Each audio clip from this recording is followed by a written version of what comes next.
વડોદરા શહેરના અંદાજે 3 લાખથી વધુ ગેસ ગ્રાહકો માટે મોંઘવારીના માઠા સમાચાર સામે આવ્યા. વડોદરા શહેરના અંદાજે 3 લાખથી વધુ ગેસ ગ્રાહકો માટે મોંઘવારીના માઠા સમાચાર સામે આવ્યા છે. વડોદરા ગેસ લિમિટેડ દ્વારા પાઇપલાઇન ગેસ અને વાહનોમાં વપરાતા સીએનજીના ભાવમાં ધરખમ વધારો કરવામાં આવ્યો છે. ખાસ વાત એ છે કે છેલ્લા 5 મહિનામાં કંપની દ્વારા આ બીજી વખત ભાવ વધારો ઝીકવામાં આવ્યો છે, જેના કારણે સામાન્ય જનતાના ઘરગથ્થુ બજેટ અને પરિવહન ખર્ચમાં નોંધપાત્ર વધારો થયો છે. પીએનજી ઘરગથ્થુ વપરાશ માટેના પીએનજી ભાવમાં પ્રતિ ઘન લીટર 1.50નો વધારો કરવામાં આવ્યો છે. આ વધારા સાથે હવે નવો દર 51.74 પ્રતિ ઘન મીટર પહોંચી ગયો છે.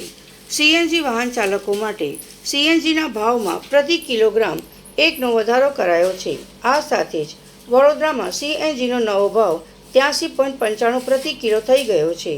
આ ભાવ વધારો 1 મેથી અમલમાં આવી ગયો હોવાનું જણાય છે. જોકે આશ્ચર્યજનક રીતે કંપનીએ આ અંગે કોઈ સત્તાવાર જાહેરાત કરી નથી. ગ્રાહકોને આ વધારાની જાણ ત્યારે થઈ જ્યારે અપડેટ કરેલા ભાવ કંપનીની વેબસાઇટ પર જોવા મળ્યા. ઈંધણના ભાવમાં આ વધારો એવા સમયે થયો છે જ્યારે આંતરરાષ્ટ્રીય સ્તરે ભૌગોલિક રાજકીય તણાવ ચરમસીમા પર છે. યુનાઇટેડ સ્ટેટ્સ, ઇઝરાયલ અને ઈરાન વચ્ચે વધતા તણાવને કારણે વૈશ્વિક તેલ અને ગેસ બજારોમાં ભારે અસ્થિરતા જોવા મળી રહી છે. સૂત્રોના જણાવ્યા અનુસાર કુદરતી ગેસ મેળવવાના ખર્ચમાં થયેલો વધારો અને આંતરરાષ્ટ્રીય બજારમાં પુરવઠાની અનિશ્ચિતતાને કારણે ગેસ વિતરણ કંપનીઓ પર આર્થિક દબાણ વધ્યું છે, જેનો બોજ આખરે ગ્રાહકો પર નાખવામાં આવ્યો છે.